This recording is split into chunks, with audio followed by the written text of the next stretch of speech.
कि आप भोजन केवल उतना ही पाइए जो बिना औषधि के आपकी आंतें पचा ले और कब्ज ना होने पावे। यदि आप रसेंद्री के स्वाद के वशीभूत होकर के प्रसाद खूब ग्रहण कर लिए, वातों की सामर्थ्य नहीं है क्योंकि आप क्रियारत नहीं हैं। अब अभी आपको 8-10 घंटे बराबर क्रिया करनी हो तो पच जाएगा गरिष्ठ पदार्थ, पर आपको क्रिया तो करना नहीं है। ऐसी रसेंद्री के स्वाद के वशीभूत होकर अधिक प्रसाद पालेंगे तो आपसे दिनचर्या नहीं होगी, उदास रहेगा मन। कब्ज होने पर भजन में रुचि नहीं रहती, कब्ज होने पर प्रमाद स्थिति रहती है। इसलिए साधक किसी औषधि से कब्ज निवारण का उपाय नहीं है, ये बहुत सावधानी की जरूरत है। ये बिल्कुल सहज सरल बात आपको बता रहे हैं। यदि कब्ज रहित होना है तो प्रातः काल उठ करके सबसे पहले भगवद स्मरण, गुरुदेव को प्रणाम, वृंदावन को प्रणाम, संतों का स्मरण, फिर पानी को गर्म कीजिए। आधा लीटर, पौन लीटर, 1 लीटर, 1.25 लीटर, जितनी तुम्हारी पीने की सामर्थ्य है। रुचि नहीं कह रहे, पी सकते हो। ऐसा गर्म नहीं, चाय जैसा हल्का गर्म करके और वज्रासन में बैठ करके आराम आराम से पीजिए। 15 मिनट वज्रासन में बैठकर धीरे धीरे पीजिए। थोड़ा टहलिए उस पानी पीने के बाद, फिर सो जाइए। आप अगर 1-2 दिन की बात हो तो आप कि चलो हमें वहां लघु शंका जाना पड़ेगा, पानी नहीं पीते हैं, तो आप बीमार हो जाएंगे। आंतों को जरूरत है मल रहित होने की, नहीं वो इतनी हीट पैदा करेंगे कि आपके गुदाद्वार में रोग हो जाएगा, आपको गैस बनने लगेगी, एसिडिटी, आपको कई परेशानियां आ जाएंगी। फिर आप भजन क्या करेंगे, सत्संग क्या सुनेंगे। साधु की, उपासक की, साधक की एक दिनचर्या होती है। ऐसा नहीं होता कि मनमानी आचरण। आपकी दिनचर्या सही नहीं तो आपका भजन कहां से सही होगा। आपका जब पेट साफ रहेगा तो आप आराम से प्रसन्न मुद्रा में भजन कर सकते हैं। आपकी आंतों की सामर्थ्य ये समोसा, चटनी और ये मूंग का हलवा, ये विविध प्रकार के पदार्थ पचाने की नहीं है। ये उनकी है जो बहुत मेहनत करते हैं, किसान हैं, सेवा कार्यरत हैं। आपको तो बस मूंग की दाल या घिया की सब्जी और 2 रोटी प्राण पोषण के लिए चाहिए। प्रसाद पाने के बाद आपको लगे कि मैं अभी 2 रोटी पा सकता हूं, इतने में बंद कर दो, क्योंकि हमें पानी भी इसमें डालना है, वायु के लिए भी खाली रखना है, पूरा यहां से नहीं ठांस लेना है। इसके बाद तुम घूमो वैद्यों के पास कि कब्ज है, पेट में गर्मी है, धातु रोग हो गया है, ये सब लक्षण तुम्हारी प्रमाद स्थिति के हैं। मनमानी आचरण। भागवतिक सत्संग के साथ साथ आपकी शारीरिक दिनचर्या के भी सत्संग हुए हैं। ऐसा नहीं कि ऐसी बात पहली बार बता रहे हैं। कब्ज रहेगा तो स्वाभाविक वीर्यपात हो जाएगा। आप गलती के आचरण करेंगे तो नस नाड़ियां इतनी शिथिल हो जाएंगी कि बिना किसी प्रयास के वीर्यपात हो जाएगा। नाना प्रकार की मन की जो वृत्तियां हैं उनको रोकने के लिए पहले हमें थोड़ा शरीर को स्वस्थ रखना है। स्वस्थ रखने का मतलब चर्बी बढ़ाना नहीं है, हल्का भोजन। साधक हो आप, प्रभु के भोग में सब कुछ बन रहा है, वो पा रहे हैं, उनकी महिमा है। हम इतना ले लेते हैं, प्रसाद भी हो गया, अपना जीवन यापन करते हुए भजन कर रहे हैं। कम भोजन, बिल्कुल कम नहीं, पर कम भोजन ये हमारी आध्यात्मिक शक्ति को बढ़ाता है। अधिक भोजन सात्विक हो तो भी तमोगुण बन जाता है। दूध सात्विक है, आप थोड़ा लेंगे सतोगुण प्रकट करेगा, और आप अधिक मात्रा में ले लेंगे, वही सतोगुण बढ़ाने वाला तमोगुण बढ़ा देगा, प्रमाद स्थिति ला देगा। पेट साफ नहीं हुआ और डालते चले जा रहे हो तो क्या होगा, आंतों में वो जलन, ताप ऐसा पैदा होगा कि प्लास्टिक की तरह कड़ा हो जाएगा मल, और वही आपके फिर गुदाद्वार रोग और भी कई तरह के रोग आप समझते नहीं। अरे भजन करने के लिए हमें जो अध्यात्म में चलना है, हमारी ये शरीर रूपी गाड़ी स्वस्थ होनी चाहिए। प्रारब्ध वशात अचानक कोई भयानक रोग आता है, वो हमें प्रभु सामर्थ्य देते हैं, नाम भगवान सामर्थ्य देते हैं हम जिनका जप कर रहे हैं। लेकिन हम प्रमाद स्थिति में, तुम इनको पदार्थों को अच्छा समझते हो क्या? प्राण पोषण के लिए केवल जरूरत है, और ऐसा मत समझे कि अच्छे पदार्थ खा काहे को तुम मन की चक्कर में फंस रहे हो। संयम से चलो। पेट नहीं साफ हुआ, भोजन नहीं पाना, मत। खीरा ले लिया, मूली ले ली, काम चला ले। एक बार दोपहर में पा ले 2 खीरा 2 मूली, बस शांत। प्राण पोषण के लिए हो गया, अपने आप साफ हो जाएगा। सुबह जब पानी पियोगे एकदम साफ हो जाएगा। नहीं, भजन कहां है? कहां है वो वृत्ति जिससे हमें श्यामा श्याम के सुख वाला बनना है? बस यही दुख में घूमते रहो। फिर शाम के बना, दोपहर के बना, सुबह बना, फिर भी तृप्ति नहीं होगी। मान लो मेरी बात, ये माया की चाल है। साधु अपने शरीर पर शासन करता है, इंद्रियों पर शासन करता है। शरीर को जितनी आवश्यकता बस उतना कठोर बनो। इस बात के लिए, अपने लिए कठोर बनो, दूसरे की पवाने के लिए नहीं। दूसरा तो भगवत स्वरूप मान। अपने लिए हर साधक अपने लिए शासन रखे। पहले से देख लो, एक दिन पाके देख लो, मेरा 4 रोटी से काम चल जाएगा, बाल भोग की जरूरत नहीं। मत पाओ। जब आपका पेट साफ नहीं तो बाल भोग रुकेगा नहीं, राजभोग रुकेगा नहीं, क्योंकि बर्बाद ना हो जाए ना, वो शयन भोग रुकेगा नहीं।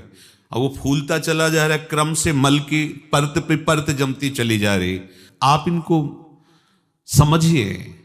अभी आप परमार्थ के मार्ग में चले हो, आपको बहुत जरूरी शरीर को हल्का और स्वस्थ रखना, नहीं आपसे भजन नहीं हो पाएगा। ये एक दिन का विषय नहीं कि आप सत्संग में आके बैठ गए हो गया।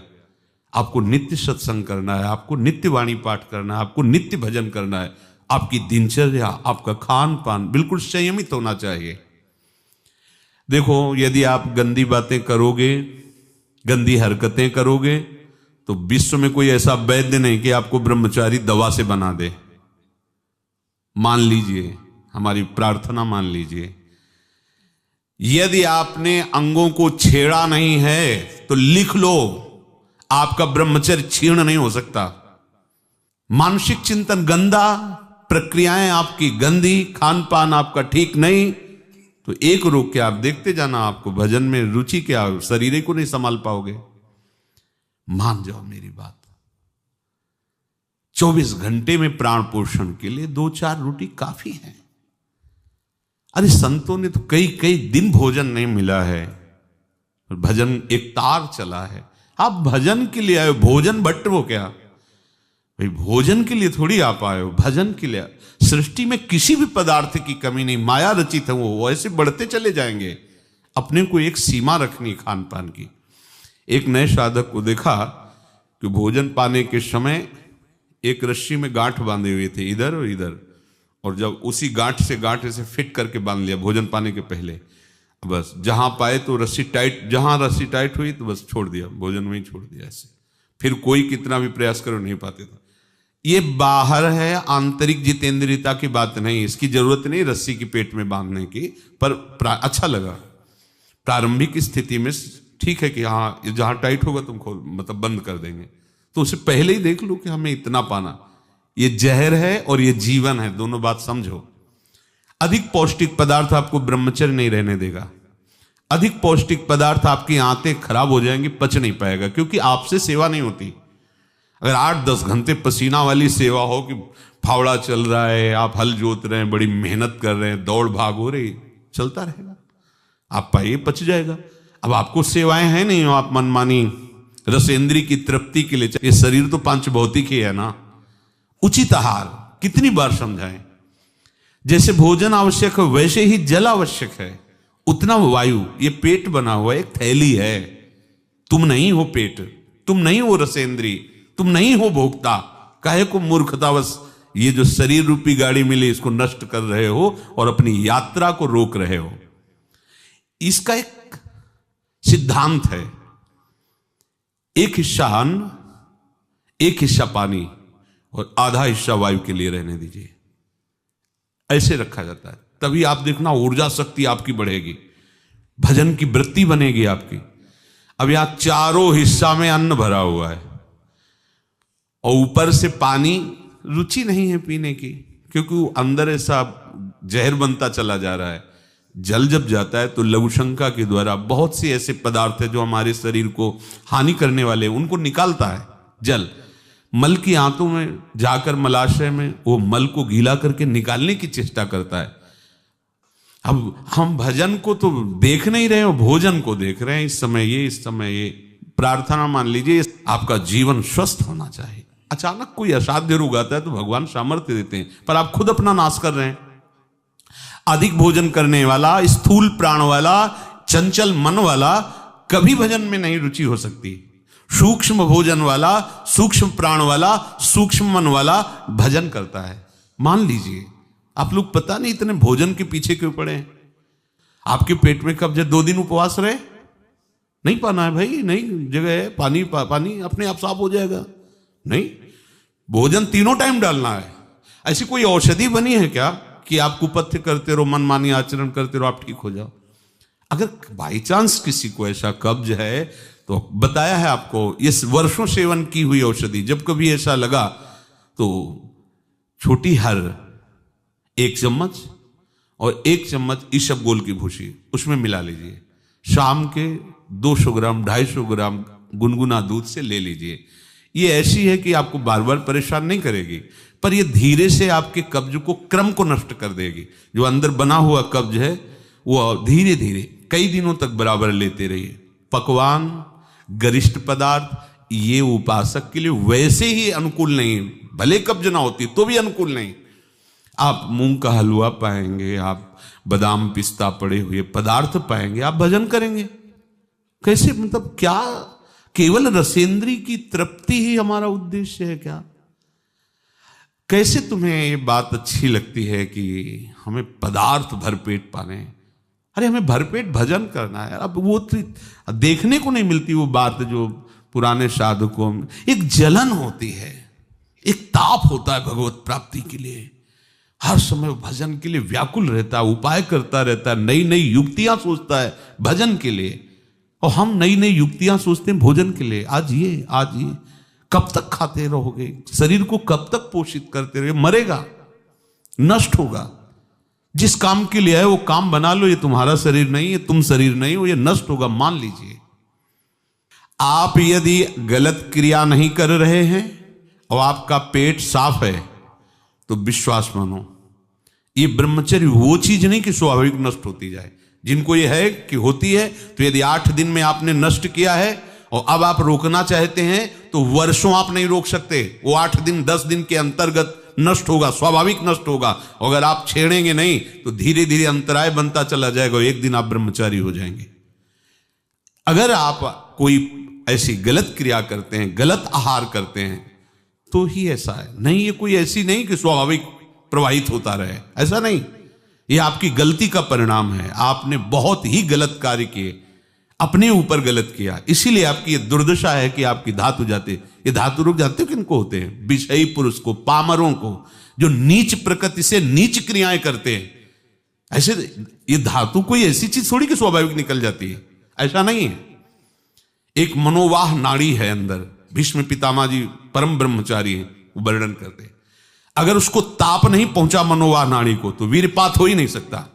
ये तभी पात होता है जब उसका ताप की 2 प्रक्रियाएं, पहला चिंतन, दूसरी क्रिया। अगर आपने कामाशक्त होकर चिंतन किया तो कामाग्नि मनोवाह नाड़ी को ताप से युक्त कर देगी। अब वो क्रिया हो ना हो, वो आपका नष्ट हो जाएगा। आपने कोई क्रिया की तो नष्ट हो जाएगा, नहीं कोई सवाल ही नहीं उठता।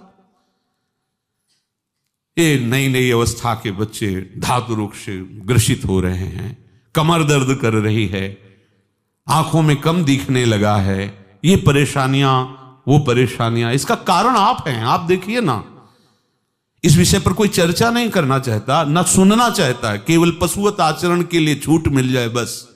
सावधान रहिए, ये जीवन खिलवाड़ नहीं, चाहे आप गृहस्थ हो चाहे विरक्त हो। ये जो ब्रह्मचर्य है ये आपको अच्छा गृहस्थ बनाएगा, ये ब्रह्मचर्य आपको अच्छा उपासक बनाएगा। अगर आप इसको यूं ही छीण करते रहे, चाहे गृहस्थ हो या विरक्त हो, तो आप किसी काम के नहीं रह जाएंगे। ध्यान रखना, किसी काम के नहीं रहे। कुछ दिनों के बाद आपके शरीर में जगह जगह पीड़ाएं होने लगेंगी, चिंतन आपका सामर्थ्यशाली नहीं रह जाएगा, स्मृति शक्ति आपकी लोप होने लगेगी, और जिसे आज की भाषा में डिप्रेशन कहते हैं उसके शिकार हो जाओगे। देख लेना, आप देख लेना, मान लेना। ब्रह्मचर्य ऐसी सामर्थ्यशाली, एक बार श्लोक बोलो कंठस्थ हो जाएगा।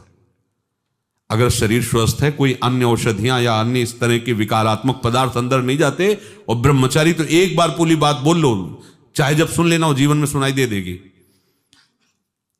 आपको स्मृति नहीं, प्रभु की स्मृति नहीं, आपको अपनी दिनचर्या की स्मृति नहीं। साधक का दर्शन मात्र सुख प्रदान करता है। कैसा स्वरूप होता जा रहा है, कैसी आपकी भावना बनती जा रही, कैसी आपकी दिनचर्या होती जा रही, कभी लौट कर देखो ना अपने जीवन में। सबसे प्रार्थना है, केवल प्राण पोषण के लिए ही भोजन है, स्वाद के लिए नहीं है। ये इंद्रियों के विषयों में मत फंसो। कुछ दिन तो आप ऐसा करके देखो। अब ऐसा भी नहीं कि हट करके आप शरीर को नष्ट करने वाला चेष्टा शुरू कर दो, वही हम आधी रोटी पाएंगे या ऐसा नहीं, तो कै दिन चलेगा। युक्ताहार विहार से उचित भोजन करो। कई बार कहा है, शरीर को यदि कमजोरी महसूस हो रही तो दूध ले लिया, नहीं महसूस हो रही तो हाथ जोड़ दिया। नहीं, आवश्यकता नहीं, जब होगी तो ले लेंगे, घर ही तो है ना। आवश्यकता है फल ले लीजिए, नहीं आवश्यकता है नहीं डालेंगे शरीर में। फल क्यों डालें, जरूरत नहीं तो हम क्यों डालें। हम जितनी आवश्यकता उतना भोजन पाया, नहीं तो राधे श्याम और पाइए आप।